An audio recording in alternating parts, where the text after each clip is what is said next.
اور پھر سورۃ الحج میں فرمایا ذالک ومن یعظم حرمات اللہ فہو خیر لہ عند ربہ،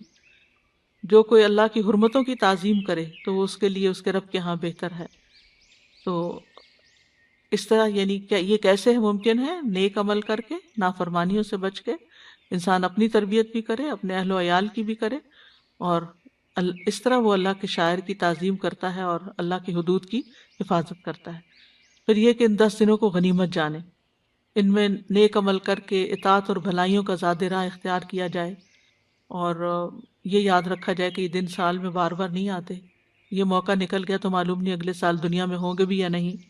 اور پھر یہ کہ اپنی اولاد میں بھی نیکی کا شوق پیدا کیا جائے، یعنی بچوں کی تربیت میں بھی خاص توجہ دی جائے، کیونکہ کلکم رائن و کلکم مسئول عن رعیتہ، تم میں سے ہر کوئی نگران ہے اور ہر ایک سے اس کی رعیت کے بارے میں پوچھا جائے گا، لہٰذا اس بارے میں بھی ضرور سوچیں کہ صرف خود ہی اپنی عبادت اور نیک کاموں میں نہ لگے رہیں بلکہ گھر والوں کا بھی لحاظ رکھیں، اور ان دنوں کے آنے سے پہلے ہی تیاری کر لیں۔ اور پھر یہ کہ بہت سی چیزیں جب ہم دوسروں کو بتاتے ہیں تو خود کر لیں تو بتانی بھی آسان ہوتی ہے، اور عمل کی زبان سے بھی تبلیغ ہو جاتی ہے۔ تو اللہ تعالیٰ سے دعا ہے کہ وہ ہمیں ان دنوں میں نیکی کے کاموں کو کرنے کی توفیق عطا فرمائے اور ان سے بھرپور فائدہ اٹھانے کی توفیق دے۔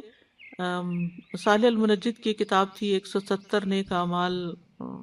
یا عملی نکات تھے انہوں نے پیش کیے، تو وہ میں آپ کے سامنے دہرا دیتی ہوں، اور یہ چیک لسٹ کی شکل میں ترجمہ کر کے، اصل کتاب عربی میں ہے، تو اس میں فرض نماز ادا کرنا،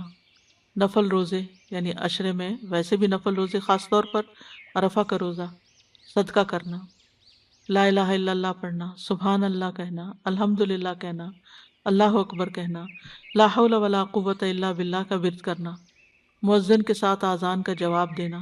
استغفار کرنا، دعا مانگنا، درود شریف پڑھنا، قرآن کی تلاوت کرنا، قرآن میں غور و فکر کرنا، قرآن کا کچھ حصہ حفظ کرنا، قرآن کا مطالعہ کرنا، قرآن کی تفسیر پڑھنا، قرآن کی تعلیم دینا، خاص طور پر چھوٹے بچوں کو کچھ سکھانا قرآن میں سے، توبہ کرنا، والدین کے ساتھ احسان کرنا، صلہ رحمی کرنا، رشتہ داروں کو بھی ضرور ان دنوں میں پوچھیں، ان کو بھی خیر فیض پہنچائیں، والدین کے ساتھ حسن سلوک میں سے والدین کے دوستوں کے ساتھ صلہ رحمی کرنا، مہمانوں کی مہمان نوازی کرنا، مہمان کو الوداع کہنے کے لیے جانا، پڑوسیوں سے اچھا سلوک کرنا، سلام کو عام کرنا، کھانا کھلانا، اچھی گفتگو کرنا، رات کا قیام کرنا، مؤکدہ سنتیں ادا کرنا۔ یعنی ہم صرف فرض پڑھ کے اٹھ جاتے ہیں،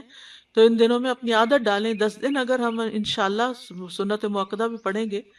جن کے پڑھنے کا فائدہ اتنا ہے کہ ایک دن میں انسان جب یہ ساری سنتیں 12 رکعتیں پڑھتا ہے تو جنت میں ایک محل اس کے لیے بنتا ہے۔ چاشت کی نماز ادا کرنا، صبح و شام کے اذکار کرنا، مختلف مواقع کے اذکار، گھر میں داخل ہونے کے، گھر سے نکلنے کے، کھانا کھانے کے، واش روم جانے کے، باہر نکلنے کے، باوضو ہو کر سونا، جمعہ کا غسل کرنا، خوشبو لگانا، جمعہ کے دن جلدی جانا، امام کے قریب ہو کر بیٹھنا، خالی جگہوں کو پر کرنا، صف مکمل کرنا، مسلمان بھائی کو ملتے ہوئے مسکرانا، کیونکہ جمعے میں جائیں گے تو لوگوں کو دیکھیں گے تو اس وقت بیمار نظر نہ آئے، پھر صف مکمل کرنا، پھر اللہ کی کونی نشانیوں میں غور و فکر کرنا۔ آج کل کتنے خوبصورت بادل باہر نظر آتے ہیں، نیلا آسمان اور سرسبز درخت اور ہوائیں، اور کتنا خوبصورت باہر موسم ہے، جس سے ایک دم توجہ جو ہے وہ اللہ سبحانہ تعالیٰ کی قدرت کی طرف جاتی ہے اور منہ سے بے اختیار سبحان اللہ نکلتا ہے۔ پھر مسلمانوں کی طرف سے ملنے والی تکلیف برداشت کر لینا، کسی نے کوئی بات کر دی، ہرٹ کر دیا تو اس کو پی جائیں، اس پہ صبر کا مظاہرہ کریں، ان کے ساتھ اچھا معاملہ کرنا، یعنی وہ اگر ہمارے ساتھ اچھا نہیں بھی کرتے تو جواباً ان کے ساتھ اچھا سلوک کرنا، نرمی سے کام لینا، کسی کام میں جلدی نہ کرنا، جلد بازی سے پرہیز کرنا ہے، خندہ پیشانی سے پیش آنا، غصے کو پی جانا، وعدہ پورا کرنا، صلاۃ التوبہ پڑھنا، یعنی ان دنوں میں سے کسی ایک دن میں، یا ہو سکتا ہے روز جب بھی موقع ملے تو صلاۃ التوبہ پڑھ لیں، وضو کے 2 نفل، نصیحت کرنا، لا علم کو تعلیم دینا، نیکی کا حکم دینا، برائی سے منع کرنا، مظلوم کی مدد کرنا، نظروں کی حفاظت کرنا، یعنی حرام سے بچانا اپنے آپ کو، اللہ کی خاطر اپنے بھائیوں سے ملاقات کرنا، لیکن بے وجہ کی سوشلائزنگ نہ کریں کہ جس سے آپ کی عبادت کا وقت ہی نکل جائے، لیکن جہاں جو موقع ہو تو اس کو ضرور اویل کریں، لیکن نیت اللہ ہی کی خاطر ہو۔ جنازوں میں شرکت کرنا اگر ضرورت پیش آ جائے، مصیبت زدہ کو تسلی دینا، کیونکہ یہ ذکر اس لیے کیا جا رہا ہے کہ بعض اوقات یہ ہوتا ہے کہ انسان اپنی عبادت میں اتنا مصروف ہوتا ہے کہ وہ سنتا بھی ہے کہ فلاں کا جنازہ ہے، تو وہ کہتا ہے اچھا میں آج تو میرے تو یہ ٹارگٹ پورے نہیں ہوئے اس لیے میں جنازے پہ نہیں جا رہا. نہیں، اگر آپ ڈیلی وہ کام کر رہے تھے اور ایک دن آپ کو نکل کے جنازے کے لیے جانا پڑا تو آپ کو جنازے کے پڑھنے کا ثواب بھی مل جائے گا، اور اس کام کا بھی جو آپ ریگولیرٹی کے ساتھ کر رہے تھے اس کا بھی ثواب مل جائے گا. مصیبت زدہ کو تسلی دینا، بیماروں کی تیمارداری کرنا، دعوت کو قبول کرنا، غم زدہ کی غم گساری کرنا. اب یہ بیمار اور غم زدہ انسان، ہو سکتا ہے کووڈ کی وجہ سے آپ ان کے پاس نہ جا سکیں، لیکن فون پر تو آپ رابطہ کر سکتے ہیں. ایک نماز کے بعد دوسری نماز کا انتظار کرنا، مساجد میں علمی مجالس میں حاضر ہونا، علماء کا اکرام کرنا، شبہات کا رد کرنا، سنتوں کی اشاعت کرنا، ان لوگوں کی کنفیوژن دور کرنا دین کے معاملے میں، تحفہ دینا، اللہ کا چہرہ چاہنے کے لیے مسلمان سے مصافحہ کرنا، بڑوں کی عزت کرنا، کسی کا قرض ادا کرنا، ضرورت مندوں کو قرض دینا، تنگ دست کو ڈھیل دینا یا اس کا قرضہ معاف کر دینا یا کم کر دینا، مقروض لوگوں کے قرضوں کو ادا کرنے کی کوشش کرنا، محتاج لوگوں کے بل ادا کرنا، اچھی سفارش کرنا، نادم کی غلطی کو معاف کر دینا، جو سوری کرے اس کو معاف کر دے، تکلیف دہ چیز کو راستے سے دور کرنا، خرید و فروخت میں فراخ دلی کا مظاہرہ کرنا. یعنی ہم بعض اوقات بہت بھاؤ تاؤ کرنے لگتے ہیں اور غریب آدمی سے کھینچنے کی کوشش کرتے ہیں تو اس کو ایکسٹرا دینے کی ضرورت ہے. مسلمانوں کے عیوب پر پردہ ڈالنا، یتیم کی کفالت کرنا، بیوہ عورت کے لیے دوڑ دھوپ کرنا، مساجد تعمیر کرنا، خیر کی طرف رہنمائی کرنا، کتابوں کی اشاعت کرنا، نیٹ پر علم کی نشر و اشاعت کرنا، سوشل میڈیا کے ذریعے واعظ کرنا اور واعظ و نصیحت سننا، محتاجوں کو قربانی کا جانور دینا تاکہ وہ قربانی کر سکیں، لوگوں کو شادی کرنے میں مدد دینا. یعنی بعض اوقات جیسے غریب بچیاں ہوتی ہیں ان کی شادی نہیں ہو پاتی کہ ان کے پاس جہیز کے پیسے نہیں ہیں یا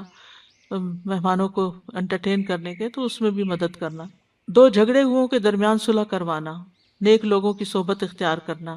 اپنے سرمایہ کو وقف کرنا فی سبیل اللہ، کہ وہ آپ کی زندگی میں بھی اس کی آمدنی جو ہے وہ اللہ کے کاموں میں استعمال ہو اور مرنے کے بعد بھی. حج مبرور ادا کرنا اگر اللہ بلائے، اللہ کے لیے محبت کرنا، درگزر کرنا، ہنر مند کی مدد کرنا یا بے ہنر کو کام کر کے دینا، یا لوگوں کی مفت تربیت کرنا یا کوئی ہنر سکھانا، لوگوں کے دلوں میں خوشی داخل کرنا، کھانا کھلانا، یتیم کے سر پہ شفقت کا ہاتھ پھیرنا، ہمیشہ باوضو رہنا، بیٹیوں اور بہنوں کی کفالت کرنا، بیوی بچوں پہ خرچ کرنا، عورت کا اپنے شوہر کے بلانے اس کی بات کو قبول کرنا اور اس کی اطاعت کرنا، گھر کے کام کاج کرنا، مساجد کی صفائی کرنا، پانی پلانا، کسی کے احسان کا شکر ادا کرنا، احسان کرنے والے کو اس کا بدلہ دینا اور اس کے حق میں دعا مانگنا، اللہ کے خوف سے رونا، اللہ سے شہادت کا سوال کرنا، مل کر کھانا کھانا، سفید رنگ کا لباس پہننا، یہ مردوں کے لیے خاص طور پر، سفید بالوں کو رنگنا، اچھی نیت سے پودا لگانا، مسلمانوں کی ضروریات پوری کرنا، مومن مردوں اور مومن عورتوں کے لیے استغفار کرنا، اپنی یعنی شوہر کو حکم ہے کہ اپنی بیوی کی عصمت و عزت کی حفاظت کرے، پھر دم کرنے میں اللہ سے اجر کی نیت کرنا، یعنی کوئی بیمار ہے دم کر رہے ہیں آپ، اللہ سے اجر حاصل کرنے کے لیے مردوں کی تجہیز و تکفین کرنا، یعنی کسی کو کفن دے دینا، روزہ جلدی افطار کرنا، سحری میں تاخیر کرنا، کسی مسلمان کو نعمت ملنے پر مبارکباد دینا، وصیت کو حق کے مطابق لکھنا، مسلمان کو لباس پہنانا، جوتا پہننے میں دائیں طرف سے ابتدا کرنا، اتارنے میں بائیں طرف سے ابتدا کرنا، بیٹھ کر پانی پینا، اگر کسی کی موت طاری ہو رہی ہے تو اس کو لا الہ الا اللہ کی تلقین کرنا، ہر کام بسم اللہ پڑھ کر شروع کرنا، مسواک کرنے کی شدید خواہش رکھنا، قرض احسن طریقے سے واپس لوٹانا، نماز استخارہ ادا کرنا، سجدہ شکر بجا لانا، اگر کوئی شرعی مصلحت ہو تو قسم توڑ کر کفارہ ادا کرنا، گھر کے کام کاج میں بیوی کی مدد کرنا، مساجد کی طرف پیدل جانا، سترے کے سامنے نماز ادا کرنا، خوش الحانی سے قرآن پڑھنا، گھر میں داخل ہونے سے پہلے اجازت مانگنا، جمائی آنے کی صورت میں منہ بند کر کے جمائی روکنے کی کوشش کرنا، قربانی کے جانوروں کو خوب پال کر موٹا کرنا، صبح کی نماز کے بعد سورج نکلنے تک نماز کی جگہ پر بیٹھنا، جو حج کرنے کے لیے نہ گیا ہو وہ بھی قربانی کا جانور خرید کر مکہ کی طرف بھیجے، یعنی یہ بھی ایک نیکی کا کام ہے اگر وہاں کوئی آپ کے بہاف پہ قربانی کر سکتا ہے تو، بیوی بچوں کو نماز کا حکم دینا، گھر میں داخل ہونے کے وقت اور گھر سے باہر جاتے ہوئے 2 رکعت نماز ادا کرنا،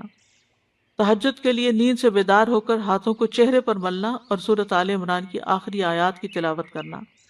اچھی طرح وضو کرنا، چھینک مارنے والے کو جواب دینا، اگر کسی کو کسی کام کے بارے میں رہنمائی کی ضرورت ہو تو اس کی رہنمائی کر دینا، وطر کے بعد 3 مرتبہ سبحان الملک القدوس کہنا، باوضو ہو کر سونا، خوف زدہ کو تسلی دینا، مسافر کو رات ٹھہرنے کے لیے مقام مہیا کرنا، مساجد کو بخور کرنا، خوشبو لگانا، حج کے لیے جانے والے کے گھر والوں کی اچھی دیکھ بھال کرنا، اسی طرح اگر کوئی جیل میں یا قیدی کسی مجبوری میں پھنسے ہوں تو ان کے گھر والوں کی دیکھ بھال کرنا، مساجد اور دیگر مقامات میں قرآن کے مصحف تقسیم کرنا، علم کی مختلف طریقوں، ویب سائٹس، چینلز، ریڈیو کے ذریعے اشاعت کرنا، علمی لیکچرز اور دروس اور علمی دورے قائم کرنا، نماز عید ادا کرنا، لباس، زیورات اور برتن اور دیگر گھریلو سامان اور ہر وہ چیز جو فائدہ مند ہو لوگوں کو ادھار دینا، فلاحی تنظیمیں اور رفاہی ادارے قائم کرنا اور اگر آپ ان کے ممبرز ہیں تو اس میں کوئی خدمت کا کام کرنا، جو حج کرنے جا رہا ہو اس کے خرچے کا ضامن بن جانا، طلباء علم کو کام کاج سے فراغت دے کر، یعنی طالب علم کو کام کاج سے فراغت دے کر ان کا خرچ اپنے ذمہ لے لینا، مسلمان کے بچوں کے لیے مختلف کتابیں اور پروگرام تیار کرنا، علم کو انتہائی دیانتداری سے لوگوں میں منتقل کرنا، مسلمانوں کی عزتوں کی حفاظت کرنا، قرآن سننا، لسننگ بھی، علم سیکھنے اور سکھانے کی خیر اور سیکھنے سکھانے میں حوصلہ افزائی کرنا، انعام دینا، جیسے بچوں وغیرہ کو آپ انعام دے کے ان سے زیادہ کام کرا سکتے ہیں، بچوں کے ساتھ شفقت کا معاملہ کرنا، بھلائی کے موقعوں پر واضح و نصیحت کرنا، امانتوں کی حفاظت کرنا اور ان کو ایز اٹ از واپس کرنا،